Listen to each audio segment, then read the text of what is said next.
E aí galera, aqui é o Liquid, esse é o canal Distro Hopper e nesse vídeo abrace a lagartixa. A gente vai falar aqui de fofoca antiga, OpenSUSE Leap, que diabos aconteceu? O Yast morreu? A distro morreu? Agora é tudo igual? Agora é tudo Linux? Então você brasileiro aí já sabe muito bem qual é o nosso procedimento padrão aqui no canal, que é já comenta aí o que você acha do OpenSUSE Leap, se ele morreu, se o Yast viverá eternamente nos nossos corações.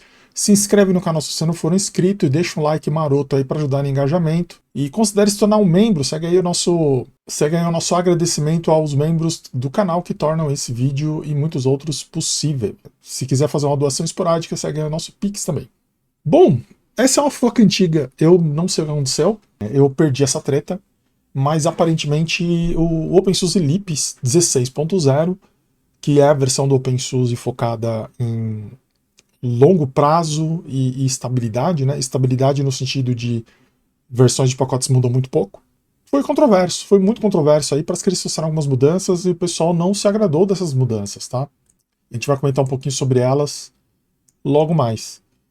Então vamos ver, agora vai lançar aí a primeira revisão do Leap, né? Então vamos ver qual é. Vamos direto para o instalador, que a gente confia na ISO baixada. O OpenSUSE, né? Lembrando aí que o OpenSUSE é DNA dos mais antigos aí da história do Linux, tá? É uma das distros mais antigas que existem, né? Ela é derivada do SLS, assim como o Slackware também. Tá? E o grande diferencial do OpenSUSE, além do YAST, né, o fato dela ser europeia, é justamente esse foco em ferramentas para ajudar as pessoas a fazerem as coisas, tá? Bom, primeira coisa que eu já vejo diferente é que o instalador não é o YAST, isso é uma novidade, tá? Historicamente, o YAST era o próprio instalador do OpenSUSE. Beleza.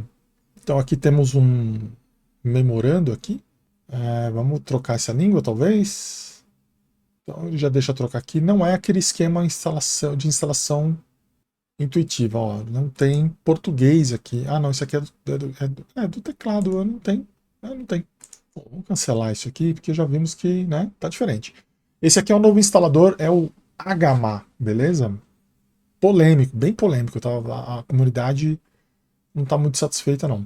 Vamos ver cada um desses itens, depois tem a instalação aqui embaixo, né? Nome da máquina dinâmico, de acordo com... Estranho, né? Deixa estático aí. Lip 16.1. E sincronizador de relógio. Beleza. Eu aceitei. Como é que eu volto para a tela anterior? Ele é bem pouco intuitivo, hein? Network, beleza. Storage language.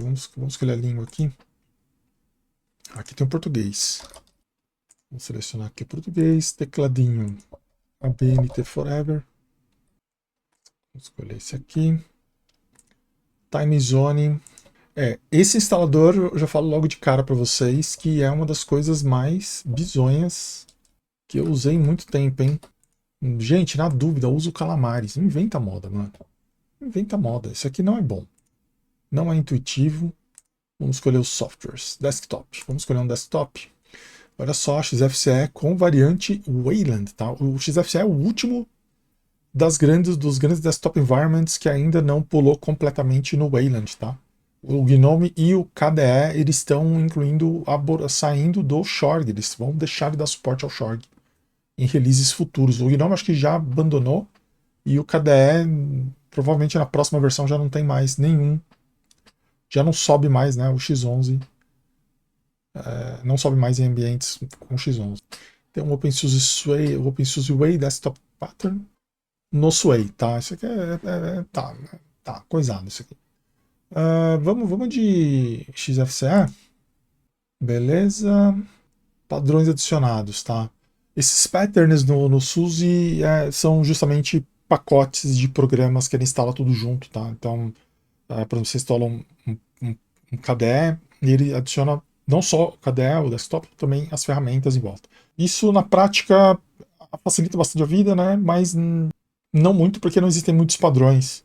Então, por exemplo, eu gostaria de ter um padrão desenvolvedor WordPress, por exemplo. Ele já instala tudo que o dev de WordPress precisa. Esse tipo de coisa não tem. O que tem geralmente é para desktop, um padrãozinho para servidor. Claro, você mesmo pode criar seus próprios padrões, mas se fosse para eu ter esse trabalho todo, eu não usava disso dos outros, né? Eu ia fazer a minha. Então, aqui ele adicionou softwares Office, multimídia. suporte a Linux, tá? Engraçado ele citar o SE Linux porque ele tá com bom suporte para AppArmor agora. Não sei exatamente se ele vai substituir um pelo outro.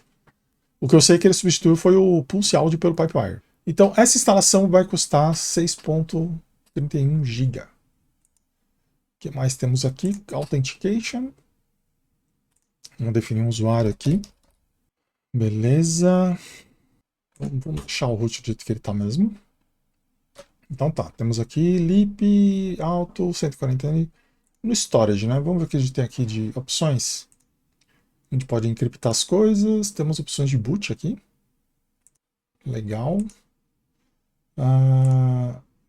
Aqui é o dispositivo que eu deixei para ele fazer. O que ele vai fazer? Ele vai criar um GPT no root do disco, vai criar uma EFI, aí, um BIOS Boot Partition, e vai criar... não é EFI, não, aqui não temos EFI. E ele vai usar o Bitrefast por padrão. Isso é importante porque isso significa que ele vai usar o Snapper para fazer as revisões na nossa distro. Então tá tudo certo, vamos lá. Confirmando e instalando, tá? Não sei o que esperar desse instalador. Essa é a segunda vez que eu me deparo com esse instalador, tá? Acho que a primeira vez que eu me deparei com ele foi no MicroOS, se eu não me engano. Então tá, ele vai instalar aqui os 3.888 pacotes. Você vê que o OpenSUSE ele é grande mesmo quando o objetivo é ser pequeno, né? Se bem que eu não fiz instalação via Sway, poderia ter feito a instalação via Sway para ver qual é.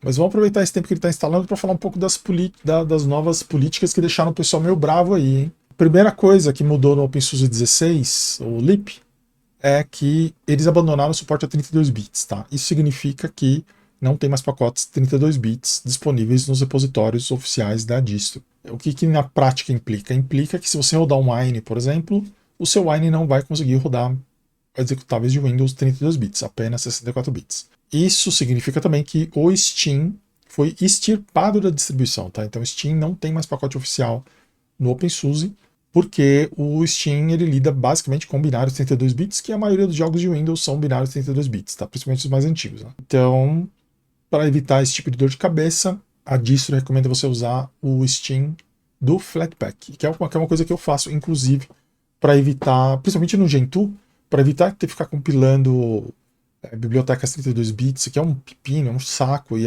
você gasta o dobro do tempo, né? Eu uso via Flatpak mesmo. Certo. Outra mudança que o Leap fez, eu achei até estranha essa mudança, porque quando você pensa numa distro de focada no suporte mais longo, você não pensa geralmente nos caras abandonando o hardware legado. Mas o SUSE Enterprise, ou seja, o SUSão, né, o SUSão, que é o Linux Enterprise, que é o que paga a conta da brincadeira toda aí, ele abandonou o suporte a todos os processadores anteriores à especificação x8664V3, tá? Ou seja, qualquer coisa para baixo da primeira geração do Ryzen tá fora da distro. Não, teoricamente não funciona, não está otimizado, não tem as microinstruções para processadores mais antigos do que o primeiro Ryzen, tá? O primeiro Ryzen, se eu não me engano, é 2017. Então, assim, já tem 10 anos, né? Mas ainda assim é um choque. A comunidade OpenSUSE, para não ficar muito mal, aí ela abordou o seguinte, ó, a gente vai suportar pelo menos os V2, tá? Ele está falando de quem? Ele está falando de arquitetura Bulldozer para AMD, ele está falando da família Core de Intel, tá? Então praticamente todos os Core da Intel e os Bulldozer, né, que é aqueles processadores com socket acima do M3, a M3, né, ainda são suportados pela distro. Tá? Ao contrário do SUSão. O SUSão mandou todo mundo se ferrar aí e comprar computador novo. O OpenSUSE não. Isso traz melhorias de desempenho, tá? Então aquela máxima do OpenSUSE é lento pra caramba melhora em partes, né? Em partes melhorou um pouco. Mas eu acho estranho essas coisas, né? Tipo, será que não dava para manter um repositório para essas coisas mais antigas? Porque a compilação não muda tanto assim, né? Não é um negócio que, tipo, nossa, se eu suportar esse cara, eu vou ter que contratar um engenheiro para ficar dando suporte para essa otimização. Não é o caso, é uma flag, né? É uma coisa que no Gentoo você faz tranquilamente, né? Você não precisa ser um gênio da informática para fazer. E você não precisa de muita estrutura também, né? Vamos chutar aí que o repositório inteiro do Leap inteiro, incluindo o Pacman, não deve passar de 20 GB. Inteiro, não passa de 20 GB. Né? Uma vez eu baixei todo o repositório do OpenSUSE, numa época que o OpenSUSE era muito grande. OpenSUSE não, ele era só SUSE na época, né? Era coisa de 12 GB. E digamos assim que não deve ter aumentado tanto assim o tamanho do repositório para você ter uma réplica. E fora que tem pacotes que não são binários, né? Então, enfim, não entendi esse rolê. Mas eu não entendi o rolê de não manter os antigos, tá? Mas eu entendo o rolê de, sim, nós temos que colocar a barra para cima, tá? A gente já está na especificação V4, que é o que o CatOS usa, por exemplo. Então, basicamente é o seguinte, se você tem qualquer computador aí a partir de 2008, tá? Processadorzinhos, a partir de 2008 você está safe. Basicamente o V2 engloba toda essa galera aí. Quem ficou de fora, aquele AMD original, né? O AMD 64 original, esses caras aí mais antigos, né? Eles realmente ficaram de fora. O Atom XP, esses caras ficaram de fora. O que mais tem? Tem uma outra mudança estrutural que aconteceu na distro foi que o temp, /temp, né? No lip, agora é tempfs, né? Ele não é mais aquele temp persistente, aquele temp que fica ali gravado no seu disco e quando você reboota ele continua lá. Eu confesso para vocês que esse temp estático ele é chatinho, porque ele é um espaço de disco que você usa e que não tem muito o que fazer quanto a isso. Se você tem bastante memória RAM, o tempfs faz muito sentido porque a sua máquina ganha em desempenho. Se você não tem, o temp físico quebra um galhão, porque em vez de ele ficar gravando arquivo temporário no seu disco, ele em vez de ficar gravando na sua RAM, gastando sua RAM, ele vai usar o disco que geralmente você tem mais disco do que RAM sobrando, certo? Portanto, é uma mudança que ela é positiva ou negativa. O ideal é que você tenha um botãozinho que se ativa lá e ele muda de um para o outro. Por questões de segurança, eu não gosto. Isso falando de máquinas públicas, tá?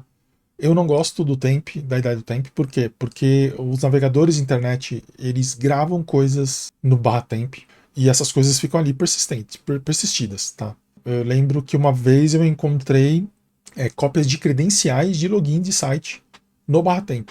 Isso foi antes dos navegadores terem aquele DB Store, né? Dele ter aquele store interno, que ele usa um SQLite e tal. Então ele gravava as coisas em lugares aleatórios. Então ele gravava no tempo, faz todo sentido gravar no tempo, certo? O problema é que se você usa uma máquina pública, esse tempo fica gravado lá. Por mais que o arquivo temporário tenha permissão de acesso, se você desliga o computador e copia o disco, você tem acesso aos arquivos do mesmo jeito. Então não é uma boa prática ter o temp persistente, principalmente em máquinas públicas, né? É melhor você deixar na tempfs mesmo. Mas essa mudança eu vi genteando a respeito disso, tá? Outra coisa que saiu da distro, sysv scripts, tá? Aqueles scripts do sysv init não existem mais. Eles foram completamente limpados, retirados do OpenSUSE. Então não tem mais aqueles scripts shell para botar o sistema e iniciar alguns serviços. Está tudo no systemd agora, tá? E a outra mudança que eu vi que eu achei até esquisito, mas é que novos usuários não são mais incluídos no grupo users. Mais uma mudança que reflete essa transição do modelo de computador público com vários usuários para computador privado individual. Que essa é uma coisa que na prática, tirando redes corporativas, mesmo em redes corporativas, a gente não vê mais acontecendo. Beleza, ele instalou, vamos rebootar. Mas assim, eu não me lembro nunca, na história, eu não me lembro de ter visto alguém reclamar do OpenSUSE como eu vi dessa vez, tá? O SUSE, historicamente, é uma distro, ela não provoca extremos, ela não provoca paixões. Ninguém realmente odeia o SUSE e ninguém realmente ama o SUSE. É uma distro que ela existe, né? É da série distros que existem. Tanto é que, e isso é uma piada interna, tá? Mas durante anos a gente falava que o OpenSUSE, ou o SUSão, né? O SUSE, era a melhor distro que ninguém usava. E o principal motivo disso é por causa das ferramentas que ele trazia pra gente configurar o sistema operacional, tá? Vamos mexer aqui. Deixa eu só mudar essa resolução. Beleza. A primeira coisa que eu não gostei é esse amarelo aqui, tá? Esse papel de parede amarelo não me desce. Estamos em Copa do Mundo, mas não me desce. Tem que ser alguma coisa ou verde ou sei lá, meu. Esse amarelo não me desce. Amarelo me dá vontade de, sei lá, mas não dá vontade de usar o Linux, não. Então tá, a gente tem aqui um XFCE. Na minha visão, é difícil admitir isso, mas eu acho que é a melhor opção de desktop que a gente tem no Linux atualmente, tá? Porque ele encontrou bem o equilíbrio entre usabilidade e customização. Ele é muito consistente. Então assim, cara, eu já tive muitos problemas com Plasma, principalmente quando eu atualizo o Plasma. Cara, quando eu atualizo o Plasma, a barata voa. Então, a galera que usa Arch Linux e tal, na hora que atualiza o Plasma, sabe que tem problemas ali, né? No XFCE fica tranquilo. Nada muda nessa distribuição, é incrível. Né? Ela só melhora com o tempo, ela não muda, né? Ela não tem os widgets, não tem os plasmoids, não tem essas coisas, mas, enfim. Vamos falar da distro aqui. O XFCE é uma boa opção para você usar no seu SUSE. Historicamente, ele é bem integrado com o sistema, né? Mas o grande diferencial do SUSE sempre foi o YAST. O YAST é a ferramenta de configuração para tudo na distro, tudo mesmo. Tá? Então, com o YAST você configurava usuário, cron tab, serviços, impressão, scanner, compartilhamento de senha, né? Então você podia configurar, se fosse um servidor SUSE, por exemplo, você podia colocar um NIS, que é para você ter um servidor gerenciando a entrada, né, o login dos usuários pelos computadores da rede. Eu já montei rede corporativa usando o SUSE e, cara, foi uma delícia, porque o YAST ele realmente dá conta da coisa inteira, né? Você coloca ali o seu servidorzinho de rede, coloca todos os clientezinhos lá. Os clientes você usava antigamente, né? Com o YAST você conseguia gerar um arquivo que você podia usar num outro YAST, né? Então você fazia a configuração do YAST, ele gerava um arquivo de configuração que você usava e passava ele como parâmetro para um outro YAST e ele fazia a máquina com as mesmas configurações. Então era muito fácil você replicar os computadores pela rede e no servidor era um espetáculo porque você abria o YAST e estava tudo lá. Era incrível. E o YAST saiu da distro. E esse foi um motivo de choradeira. Tem gente reclamando até agora. Aí, ó, não tem YAST mais. Tá? Nem no terminal, nem no terminal. Tá? No terminal também não tem. Segundo a documentação oficial do SUSE, ele substituiu o YAST por outras ferramentas. Mas você vê que não fica muito claro aqui do que ele está falando, né? Beleza, vem aqui. Tá, tranquilo. Eu quero configurar minha impressora. Impressora. Tá, tem configuração de impressão. Beleza. Vamos desbloquear. Vamos adicionar a impressora? Vamos. O que é isso aqui que eu estou vendo? Isso daqui é uma interface para o CUPS, tá? O CUPS ele vem presente na distro e, se eu não me engano, ele já está instalado e rodando. Então o CUPS já vem instalado e rodando. Então beleza, você tem aqui uma interfacezinha gráfica para você não ter que ficar usando a versão web do CUPS, que eu acho horrível. E é a mesma coisa desde sempre. Mas tá aqui. Beleza, a impressora tá resolvida ali. E se eu quiser adicionar um usuário? Eu quero adicionar um usuário. Não tem. Plasma, se eu não me engano, você tem uma ferramenta para usuários, no GNOME você tem uma ferramenta para usuários, no XFCE você não tem, por exemplo. E eu lembro que uma coisa bem legal do YAST é que ele tornava todos os outros desktop environments e o Window Managers tão úteis quanto os grandões. Então você poderia usar o seu OpenSUSE no Window Maker, que não tem ferramenta administrativa nenhuma, mas ele tinha o YAST. Agora não tem mais, beleza? Se você quiser esse conforto de administração do sistema, você precisa estar necessariamente no GNOME e no Plasma. Vamos supor, serviços. Quero administrar os serviços. Sessão de inicialização. Vamos ver o que é isso aqui. Início automático de aplicativos. Isso daqui isso aqui não é coisa do usuário, né? Não é coisa... Eu não consigo por aqui, por exemplo, ver o estado do meu Docker server, ou sei lá, o MySQL server, alguma coisa do tipo. Não tá aqui. Eu não consigo gerenciar esse tipo de coisa. Boot. Quero opções de boot. Quero transformar o kernel que funciona melhor para mim, ou quero testar um kernel customizado. Não tem, tá? Eu quero alguma coisa que tinha no YAST. Beleza. A gente tá falando só das coisas mais complicadas, né? No dia a dia ninguém mexe com isso, né? Como é que a gente instala aplicativos? Como é que eu instalo programas aqui? Eu tô no XFCE, como é que eu faço para instalar programas aqui? Tá vendo? Não tem. Minto. Tem sim. Ele tá aqui. Ele chama Mirlin, tá? Pô, você não sabia? Pô, como assim você vê o Gandalf no seu menu e você não sabe que ele é o seu novo gerenciador de pacotes, que na verdade é basicamente o YAST retirado do YAST, né? É o gerenciador de pacotes do YAST fora do YAST. E ele chama Mirlin. E é isso. Você procura ele aqui, você não acha, você não sabe para que ele serve. Simplesmente você não sabe para que esse negócio serve. Não é intuitivo, não é trivial.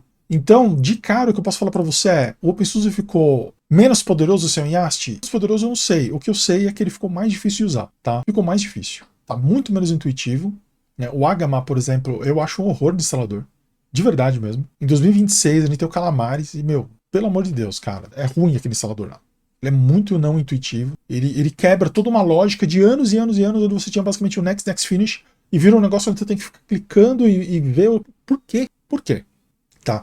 Eu entendo que eles tiraram o YAST, porque realmente o YAST é o YAST desde sempre, cara. Em 2000 o YAST estava lá. E ele era um treco, sempre esteve lá. Ele sempre esteve lá. Imagina a quantidade de código legado que tinha lá. Outra mudança que teve nessa versão do OpenSUSE, só tem systemd agora. Não tem o Wikid, não tem vários outros gestores de rede, por exemplo. Por quê? Eles estão tirando coisas para centralizar naquela stack básica do Fedora. Tá? Basicamente é isso. O SUSE tá virando um Fedora. Só que ele tá virando um Fedora pior do que o Fedora. Pô, mas como assim? O Fedora não tem o YAST. Nunca teve. E ainda assim é uma distro maravilhosa, tudo funciona. Então, o Fedora tudo funciona porque o Fedora ele faz escolhas por você. Ele não tem 15 tipos diferentes de gerenciador de rede, ele não tem 3 tipos diferentes de firewall, ele não te dá muitas opções, ele simplesmente faz algumas escolhas e te entrega aquilo funcionando. É a filosofia Mac, é a filosofia atual da maioria dos sistemas, que é te entregar um negócio minimamente funcional e não te dar muitas escolhas. Tá? Você não tem que escolher qual tipo de cron job você quer rodar na sua máquina. Não interessa. Você tem 5 tipos diferentes, mas aqui eu vou te dar um e esse aqui está funcionando e acabou. O OpenSUSE, historicamente, ele sempre deu muitas opções. Sempre foi a distro das opções. E ele deixou isso de lado e agora ele está fazendo escolhas. Olha, ele tá sendo operativo. Toma aqui isso daqui. Se você não quiser, procure seus meios. Tá? Esse que é o problema, na minha visão. Tá? O YAST ainda existe nos repositórios? Ele ainda existe. Ele está aqui. Só que a documentação diz pra gente que a gente tem que usar o Cockpit no lugar do YAST. Eu sou muito fã do Cockpit. Acho que foi a melhor coisa que já aconteceu no universo, no ecossistema Fedora Red Hat, tá? Que surgiu lá o Cockpit. O Cockpit é um gerenciador de sistemas web, tá? Ele não tem um programa que você usa, né? Se você quiser administrar seu sistema pelo Cockpit, você abre o navegador. Então tem aqui tem o programa aqui. Existe um Flatpak, que tem uma versão desktop, digamos assim, entre aspas, para o Cockpit, encapsulado como um programa GNOME, mas eu não sei, né? E não tem nenhuma menção ao Cockpit aqui, né? Vamos ver, o Cockpit, ele tá na máquina? Ele vem instalado? Ele nem vem instalado. Esse que é o problema. Então assim, os caras tiraram o YAST e não colocaram nada no lugar. Nada. E eles... não sei, eles têm uma esperança de que a comunidade fique feliz com isso, de alguma forma. E a galera não ficou. Eu vi muito vídeo de gente falando, cara, eu tava no Tumbleweed, eu vi o LEAP 16, achei que era uma boa oportunidade, e de repente eu descobri que a distro tá morta. O LEAP não funciona, ele não é funcional. O Tumbleweed continua com o YAST. O Tumbleweed, ele tomou decisões um pouco mais, por algum motivo, eu não sei como isso acontece, porque para mim o Tumbleweed sempre foi o LEAP rolling release, eu não sabia que eles tinham mentalidades e objetivos diferentes, e pelo que eu tô vendo eles têm. A galera tá focando o LEAP nesse minimalismo tosco, na minha opinião, enquanto o Tumbleweed tá abraçando mais ou menos o que a comunidade quer. É mais ou menos como o Fedora é pro Red Hat, se você for parar pra pensar. Porque o Red Hat ele abraça esse minimalismo tosco, e o Fedora não. Muita gente fala que o Fedora é playground da Red Hat, mas eu não sei se isso é verdade, porque elas são muito diferentes. São distros muito diferentes. O Red Hat e o Fedora. Com escolhas muito diferentes. O Red Hat ele vai por um caminho, o Fedora vai por outro. Muito frequentemente isso acontece. O Red Hat torna coisas obsoletas e deprecated e tira da distro, enquanto o Fedora abraça. Quando o Red Hat dropou o BitterFS, eu achei que o Fedora ia dropar o BitterFS. Muito pelo contrário. Não só dropou, como, se eu não me engano, o BitterFS agora é o padrão disso. Então, entende o que eu tô falando? Então, aparentemente, a gente teve uma cisão aí. O Tumbleweed pensa com uma cabeça, o Leap pensa com outra. Eu não sei exatamente qual que é a ideia, sendo bem sincero com vocês, tá? Esse daqui é o LEAP 16.1, ele tá em beta. Então assim, o que vai sair não é muito diferente disso que tá aqui. Eles tiveram basicamente um ano para avaliar o feedback da galera sobre o LEAP 16.0. E o feedback foi horroroso, eu não tinha essa noção. Eu tive essa noção quando eu fui procurar no YouTube. E aí eu descobri que, mano, a galera tava botando um hate muito forte em cima do LEAP. Eu não sabia disso. Eu só percebi que eu fui tentar instalar o LEAP num computador aqui e eu vi muito bug. Eu vi muita coisa estranha. Mas eu nunca tinha visto isso. Então eu acho que foi uma bola fora dos caras. Eu não sei exatamente, eu não participo das discussões da distro, mas eu acho que isso não contribui com a popularidade da distribuição. Eu vi gente falando que, putz, o que diferencia o LEAP de qualquer outra distro agora, dado que a principal ferramenta deles não existe mais, e eles entregam um ambiente completamente a Deus dará, digamos assim. Eu não sei como é que é no GNOME e no Plasma. Eu também não vou instalar para ver. Mas no XFCE, que é um pacote, que é isso aqui eu não tirei do nada, tá? Isso aqui, ele me ofereceu essa opção. Ó, tá aqui o XFCE. Eu esperava que fosse completo, que ele tivesse uma janela de welcome me falando, olha, o YAST foi embora, usa o Cockpit que já está instalado, é só você habilitar o serviço, ou já tá na porta 9090, acessa lá que tá tudo certo. Tem uma configuraçãozinha de firewall, que é para impedir que o hacker acesse de fora, mas de dentro da máquina você consegue acessar e tá tudo bem. Isso eu acho razoável, porque de fato, o Cockpit, que merece um vídeo específico para ele realmente cobre praticamente tudo que o YAST cobre. E a gente não pode também ser leviano aqui de falar que, ai, mas não funciona no meu terminal de console. Cara, você tem um celular, meu irmão. Todo mundo tem um celular. É só você abrir lá o seu celular, colocar o IP da máquina no porta 9090 e você vai entrar lá com seu usuário e senha e você administra a máquina. Vamos falar sério, né? Em 2026, cara, quem aí abre o console TTY para configurar a máquina? Ninguém mais faz isso, tá? Mas pelo menos uma interface gráfica deveria ter. Deveria ter. Né? Se não tem opção da interface gráfica, eu concordo. A interface TUI deveria existir também. E o cockpit não cobre essa interface TUI. Até onde eu sei, ela não cobre, tá? Coisa que o Yast fazia. Então a gente perdeu. De fato, a gente perdeu. A gente perdeu a melhor ferramenta que existia. Uma outra ferramenta que era bem legal, que configurava partes do sistema, eram as ferramentas do Red Hat. O Red Hat ele tinha um monte de ferramentas para você configurar o sistema. Só que o pessoal da Red Hat entendeu rápido que para eles era mais interessante diminuir as escolhas e entregar funcionando. E foi o que eles fizeram, e essa é a filosofia que o Fedora adotou também. Uma distro um pouquinho menor, um pouco mais fácil de controlar, onde a gente garante que o que funciona, funciona. Em vez de você ficar dando suporte para o mundo inteiro. Não tem muitas opções. Aliás, não tem opção nenhuma, né? Red Hat geralmente você não tem opção nenhuma. Ou você usa do jeito que eles estão querendo que você use, ou você não usa. Esse é o fato, tá? Um absurdo, por exemplo, que é uma coisa que a gente não se toca, né? Não existe plasma para Red Hat. Red Hat não tem plasma, tá? Por quê? Porque o plasma é mais um pacote de software para eles tomarem conta. Eles não querem dar suporte para isso. Eles só querem dar suporte para as coisas que eles têm total controle. O GNOME, eles têm controle. Eles têm funcionário deles lá que recebe salário para fazer o GNOME. Eles têm funcionários que recebem salário para fazer o Wayland. Eles têm funcionário, entende? Então, para fazer o Podman, por exemplo. Para fazer o Podman. Para fazer o Systemd. Então, eles suportam aquilo que eles botam dinheiro que eles têm gente ali para fazer. E as outras coisas, eles simplesmente não se metem e deixam isso a carga da comunidade, mas não na distribuição deles, porque a distribuição deles tem uma assinatura ali que o pessoal paga e quer suporte. Então, para minimizar os custos, eles cortam tudo, tá? E o SUSE tá indo por esse caminho. O SUSão, Enterprise Linux, eu até entendo fazer isso. Agora, o OpenSUSE só pode me indicar um sinal de que não existe mais comunidade em torno dessa distro. Porque se existe uma comunidade e tem gente reclamando, não é tão difícil você trazer o Yast de volta, não é tão difícil você fazer um fork do Yast ou algo do tipo e manter disso funcionando. Se isso não está acontecendo é porque não tem mais gente disposta a contribuir com o código, né? Essa é a única conclusão que eu consigo chegar. É só você olhar como funcionam as coisas no Arch Linux, que tem uma puta comunidade gigante, como funcionam as coisas no Debian. Eles não abandonam as coisas. Se tem gente disposta a contribuir, eles não abandonam, né? No geral. Então eu achei estranho. E o Leap virou uma distro que eu não recomendo mais. Tem até uma brincadeira que eu vou começar a fazer com todas as distros agora, que é para ver qual que é o mínimo de RAM, CPU e disco que você consegue fazer, que você consegue ir com uma distro, né? Então, tipo, a minha ideia é o quê? Pega a distro aí, corta metade e buta e vê se ela funciona. E vê até onde ela consegue chegar. A galera que tem computador mais humilde saber se vale a pena ou se não vale a pena colocar distro. Nesse momento, o Leap, ele tá completamente fora. O Leap 16, pelo menos, ele está completamente fora da minha lista de recomendações. Porque se eu indicar alguém para usar um treco desses, essa pessoa vai dar trabalho nos fóruns, porque a distro não dá suporte para ela. Então ela vai ter que procurar ajuda imediatamente. Se eu não tivesse falado para vocês do tal do Merlin aqui, vocês iam saber que essa merda existe? Porque olhando aqui pelo menos você não sabe o que é. Merely Read Only. O que é isso aqui, cara? É jogo? É gerador de mapa de RPG? É Dungeon Crawler? O que é isso aqui? Não sei. E não faz o menor sentido, tá? Bom, eu espero que em 2031, que é quando vai sair o Leap 17, o pessoal do OpenSUSE reveja talvez essa posição, né?